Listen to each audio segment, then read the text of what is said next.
근데 그런 생각이 든다면 결혼 안 하시는 게 맞지 않을까요? 남편이 바람을 피는 것 같다 이러고 해가지고 이제 탐정분을 이제 고용하셔가지고 남편을 이렇게 따라다니신 거예요. 그렇게 해가지고 이제 모텔에서 현장을 이제 발각을 했는데 좀 혼내주시면 안 될까요? 막 이렇게 말씀하세요. 그런 분도 있어요? 네, 그리고 오늘은 심희정 변호사님 모셨습니다. 안녕하세요. 안녕하세요. 변호사님 자기소개 한 번만 부탁드려요. 저는 이혼 그리고 상속 이런 일을 가사 사건들 담당을 많이 하고 있습니다. 지금 변호사 하신 지가 어느 정도 되셨죠? 한 13년 차. 13년 차. 네. 혹시 결혼은 하셨나요? 결혼했죠. 아기가 지금 2명입니다. 네. 와, 전혀 안 그렇게 귀여워요. 보이시는데. 아, 감사합니다. 진짜예요? 이혼, 상속, 대략 어떤 질문들을 하면서 이렇게 오는지도 궁금하고 네. 뭐 특이한 에피소드 같은 것도 있을까요? 네. 이혼이라고 하면 이제 전화 주시거나 상담 오시면 제일 궁금하신 게 뭐 여러 가지 이야기를 하지만 이래서 이혼하고 싶다, 뭐 저래서 이혼하고 싶다 한 다음에 메인 질문은 사실은 이거. 네.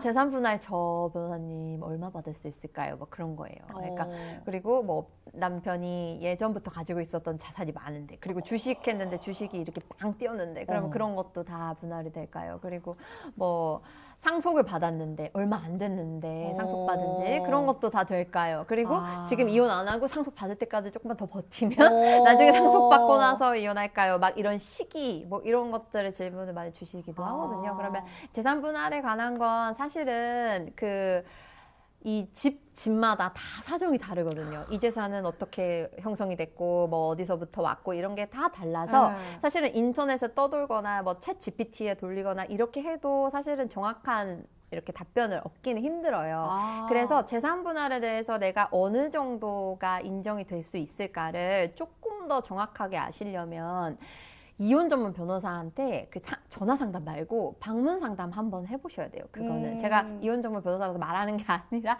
정말로 그거는 이거 전화 몇 번이나 해도 사실은 그게 잘 안 나와요. 이렇게 직접 뵙고 이건 어떻게 형성됐고 어떻게 형성됐고 솔직하게. 네, 좀 그리고 시간도 많이 이렇게 좀 두고 충분히 이야기를 들어야 이 결과를 조금 예측해 드릴 수가 있거든요. 네. 그러면은 그렇게 많이 오잖아요. 네. 근데 아까 좀 전에 말씀해 주셨던 뭐 결혼 전에 갖고 있던 거는 뭐 어떻게 해요? 이런 맞아요. 질문들에 대해서는 맞아요. 제가 보통 상식적으로 생각했을 때 결혼 전에 갖고 있었던 그 자산은 뭐 내 거 아닌가? 내 명의로 돼 있으니까 이런 생각이거든요. 맞아요. 근데 결혼 전에 뭐 많이 가지고 있었다가 결혼하자마자 뭐 신혼여행 갔다 와서 막 단기 파탄이 일어나고 그러면 당연히 뭐 내 재산이 아니고 뭐 저쪽 특유 재산이 인정될 수 있겠지만 결혼 전에 많이 가지고 있더라도 혼인 생활이 어느 정도 인정이 되면 이제 유지가 되면 그 재산은 이제 재산 분할 대상에 들어와요. 그런데 가끔 요즘 이제 젊은 분들이 상담을 이렇게 하시면서 그 상담은 전화로 방문은 잘 안 하시고 이제 전화로들 많이 하시는데 저는 결혼을 앞두고 있습니다. 근데 제 재산이 제 명의로 된 게 이렇게나 많아요. 아니, 네, 그러니까 결혼하기 말씀을 전에 하세요. 네, 상담을 하시는 거예요. 뭐 배신감이. 네, 이렇게 많은데 결혼하게 되면 그러면 몇 년 있으면 제가 이거를 만약에 이혼하면 분할을 해줘야 되나요? 이걸 물어보세요. 아니 실적이 들어가기도 전에 이혼부터 있어요. 와. 간혹 한 번씩 들어옵니다. 그런 전화가. 그럼 저는 뭐 이제 일반적인 법리는 아까 말씀드렸듯이 막 말씀을 드리고 나서 마지막에는 정말 조심스러운데 그렇게 말해요. 신뢰가 될 수도 있지만 근데 그런 생각이 든다면 결혼 안 하시는 게 맞지 않을까요?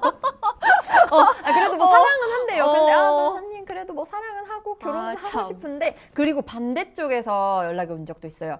그러니까 남자친구가 진짜 재산이 많은데 결혼을 하면 나중에 본인이 이혼하면은 재산 분할을 받을까봐 결혼을 망설인다는 거예요. 그래서 자기가 재산 분할을 절대 안 받겠다고 미리 약속을 하면 어떠냐. 근데 재산 분할을 나중에 추후에 있을 재산 분할을 포기하는 거는 효력이 없거든요. 그 만약에 그런 걸 쓰면요?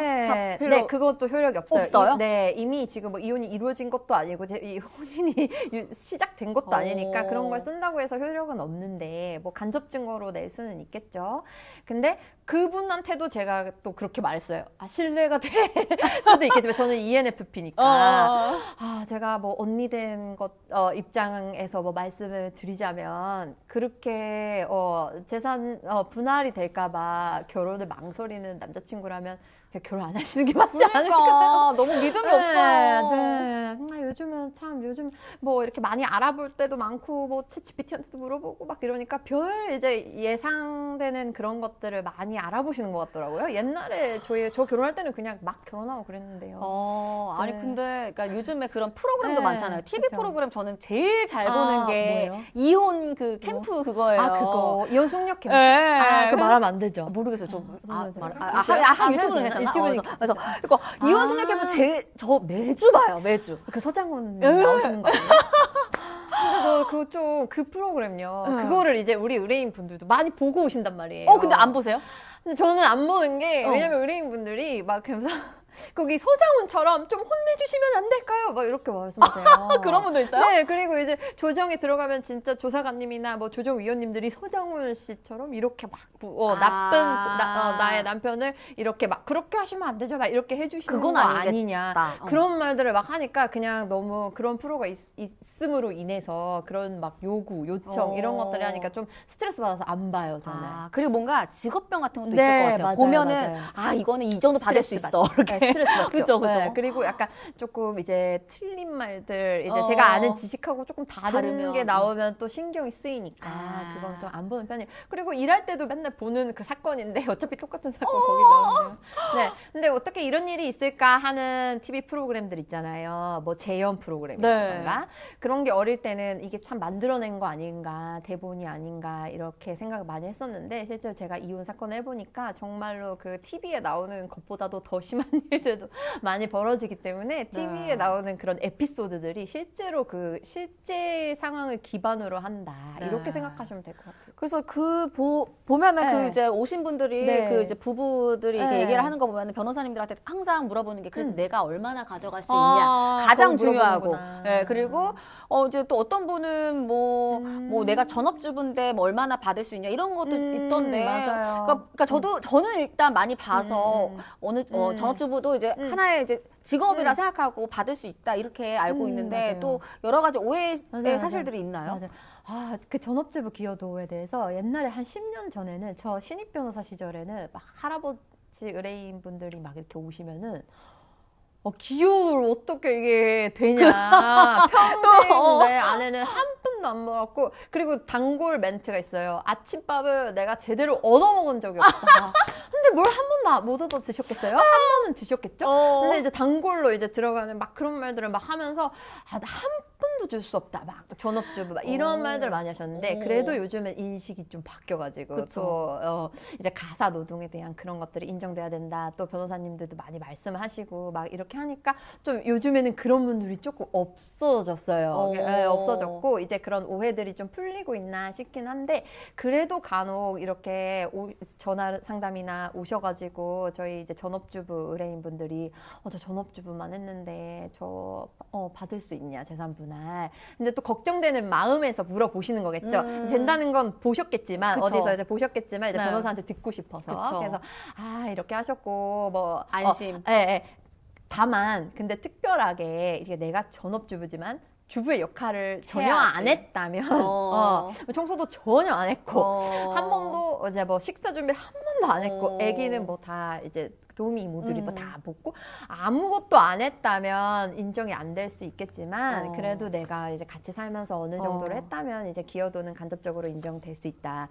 그러면 이제 또 하시는 질문이 근데 제가 전업주부로서 기여를 했다는 걸 이혼에 대비한 것도 아닌데 남겨놓지를 않잖아요. 그럼 내가 어떻게 입증을 하냐 또 이렇게 물어보시거든요. 그래 맞다. 이게 일반적으로 이제 어떻게 내가 이혼할 줄 알고 내가 막 청소하면서 뭐 동영상 찍고 막 그럴 수는 없잖아요. 그러니까 이제 그런 거는 그래서 혼인 기간이 그래서 중요한 게 혼인 기간이 어느 정도 됐다면 어느 정도의 이런 기여를 했다고를 이제 추정하는 거죠.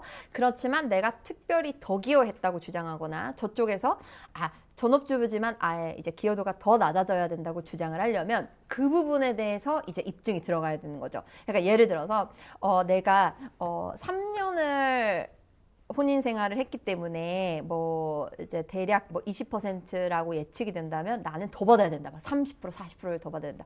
그러면 일반적인 주부보다 더 열심히 노력했다는 거. 그런 것들 막 구첩방상을 막 차려가지고 막 좀 찌우는 뭐 유기농 재료들만 막 엄선을 해가지고 내가 특별히 더 노력했다는 거는 증거를 좀 남겨둘 필요가 있고, 또 이제 남편분 입장에서는 와 정말 이제 일반적으로 뭐 집이 더러울 때도 있고 뭐 그렇겠지만 정말 심하게 진짜 막 뭐 설거지가 며칠은 뭐 쌓일 수 있지만 너무 쌓여가지고 진짜 막 벌레가 끓고 막 이런 것들은 또 남겨두면 기여도가 또 떨어지는 사유로 만들어 둘 수가 있죠. 그럼 네, 그래서 일반적인 기여도 입증을 위한 그 가사 노동은 만들어 둘 필요가 없지만 특별히 높이거나 특별히 낮출 때는 좀 필요할 수 있다. 그러면은 진짜 아까 전에 말씀하신 것처럼 그러니까 결혼하기 전에 네. 나의 기여도를 미리 네. 이런 걸 다 알고 나서 이런 사람은 없어요? 기여 그러니까 미리 다 이렇게 붙여봐서 이렇게 되게 치밀하게 계획적으로. 근데 막 그런 질문들 막 하시는 분들 있어요. 있어요, 없을 실제로? 것 같죠. 그러니까 진짜 그러면은 막 대답을 막 해드리다가 아니 근데 그렇게까지 그렇게까지 생각을 하세요? 정말 생각이 많으신 돈이 정말 스타일인가 봐요. 많나 보다. 네네. 하지만 그래도 해드릴 수 있을 만큼은 이렇게 말씀을 드리고, 그러면 기여도를 이렇게 하면 더 높일 수 있나, 이렇게 뭐 그런 질문도 사실은 있거든요. 그러면 내가 일반적인 경우보다 더 받고 싶다면 그런 것들을 조금 남겨두는 게 좋다. 요즘은 또 그 CCTV 같은 것도 많으니까 뭐 이런 것들. 그리고 아이들도 이제 일반적인 양육보다도 내가 더 노력했다는 걸 입증하고 싶다면 이제 도우미 이모 쓰지 않고 본인이 직접 하면서 뭐 공부도 가르치고 뭐 이렇게 했다는 것들 좀 입증을 하면 좋다. 이렇게 말씀드리고 있죠. 유책 배우자 뭐 네, 이런 거야. 바람핀 사람은 그럼 또 이제 재산분할 뭐 이런 거 있을 때 또 유책 배우자니까 이제 그런 경우도 이제 TV에서 본 것 같은데 그렇게까지 제가 기억이 안 나거든요. 그러면 유책 배우자에 관련된 이제 쟁점이 몇 개 있는데 유책 배우자의 이혼 청구. 그러니까 바람핀 사람이 이제 이혼하자고 하면 이제 그런 것도 많잖아요. 연예인 사건이나 뭐 이런 이제 재벌들 사건들 좀 있잖아요. 이게 그런 것들 되게 많이 궁금해 하시고, 실제로 유책 배우자이면서 이혼을 원하시는 경우도 되게 많이 있고, 또 바람핀 배우자가 청구를 하면 막 안 해준다고 버티는 경우도 정말 많이 있습니다. 그러니까 되게 힘든 소송이에요. 그게 그 소송이 일단 아주 변호사한테도 좀 힘들고, 한 사람은 이혼하고자 하는데 한 사람은 이혼 안 한다 그러고 너무 힘들죠. 근데 우리나라 기본 원칙은 아직까지는 파탄주의로 가지 않았기 때문에 바람핀 사람은 상대방이 이혼 안 하겠다 그러면 기본적으로는 이혼을 못 해요. 네. 그런데 파탄 상태가 아주 오래 이제 지속되거나 이혼을 안 한다고 하는 쪽이 그냥 미워가지고 안 해주는 게 티가 팍팍 나거나, 내가 진짜로 이제 집에 들어오라는 게 아니라 나 미워가지고 일부러. 네, 맞아, 일부러. 근데 그런 분들 티 나는 게 이제 포인트가 이제 진정으로 이제 혼인의 화합을 원하는 이런 모습을 보여야 되는데, 이제 변호사님들이 이제 조언을 주시잖아요. 그러면 이제 뭐 돌아와, 뭐 나는 너를 용서할 수 있어, 뭐 이렇게 잘해보자 이렇게 하고, 또 갑자기 화가 나니까 이제 우리 변호사님이 이렇게 했다가 화가 나니까 갑자기 또 막 욕을 막 이러는데, 그러면 이게 이어서 이렇게 증거 자료로 막 붙어서 이제 들어올 때가 있어요. 그러면은 이게 이렇게 또 참 이게 아니보내만 못한 이런 대화를 하셨구나, 또 이럴 때도 있고. 그러니까 이제 진정으로 이 이혼을 원하지 않는 거를 이제 표시하는 게 중요하고, 그래서 유책 배우자 이혼 청구는 이제 알아두셔야 되는 게, 기본적으로는 안 되지만 이제 오기의 마음으로 안 해주는 거가 이제 드러났을 때는 이제 이혼이 되고, 또 파탄 상태가 10년, 20년 이렇게 막 30년 이렇게 지속이 된다면 이제 혼인의 실체가 없다 그래가지고 이혼이 되기도 해요. 그걸 하나 궁금해하시고, 또 바람핀 배우자인데 바람 폈는데 재산 분할 뭐 한 푼도 못 주겠는데요, 막 이런 분들 계시고, 그러면 조금 안 좋게 기여도가 나와야 되는 게 아닌가요 하는 이제 그 질문들이 좀 많이 있는데, 사실은 위자료하고 바람을 핀 건 위자료고, 재산 분할은 재산에 대한 형성, 기여 이런 부분이거든요. 그래서 좀 별개예요. 그래서 아무리 바람을 폈다 하더라도 막 이제 뭐 월급도 많이 벌어왔고, 뭐 혼인 생활 시작 전부터 또 많이 보유를 하고 있었고, 그러면 기여도가 높아질 수밖에 없거든요. 이것도 원칙은 이제 바람을 폈다 하더라도 기여도는 별개다. 재산 분할의 기여도는 별개다. 이렇게 이해를 하시면 됩니다. 아무래도 이제 그쪽 상간 뭐 이런 네. 거 전문이시다 보니까 네. 그쪽으로는 이제 저희가 따로 얘기를 해보도록 네, 하고요. 네. 또 할 말이 많으실 네, 것 네. 같아요. 근데 그러면 이제 그 13년 동안 정말 다양한 별의별 맞아요. 사건이 정말 많잖아요. 맞아요. 그냥 딱 제일 특이한 거. 에피소드만 아니면 이제 뭐 이건 진짜 뭐 이런 거 있을까요? 제일 특이한 에피소드? 네. 이건 약간 상간, 뭐 이혼도 하셨으니까 그런데 예전에 이제 그 남편이 바람을 피는 것 같다 이러고 해가지고 이제 탐정분을 이제 고용하셔가지고 남편을 이렇게 따라다니신 거예요. 그렇게 해가지고 이제 모텔에서 현장을 이제 발각을 했는데 상간녀가 아니었던 거죠. 상간남이었던 거야. 네. 무슨 말이지? 우리 남편이 남자고 있었어. 아, 남자를 좋아하는 거였어요? 남자를 좋아하는. 깔끔하게 네, 헤어지는 그런 경우들이 게, 종종 있어요. 왜냐하면 이제 남자를 좋아해도 이제 아니면은 양쪽 다 좋아하는 거 뭐라고 그러죠? 양성애자일 수도 있고 또 사회적으로 결혼을 또 해야 또 이거를 잘 감출 수가 있기 때문에 그걸 숨기고 또 결혼을 하시는 경우도 있고. 그래서 이제 변호사님 이게 여자일 때보다 더 기분이 안 좋지. 안 좋다. 차라리 여자였으면 더 나았을까. 막 이렇게 하면서 더 힘들어 하셨던 그런.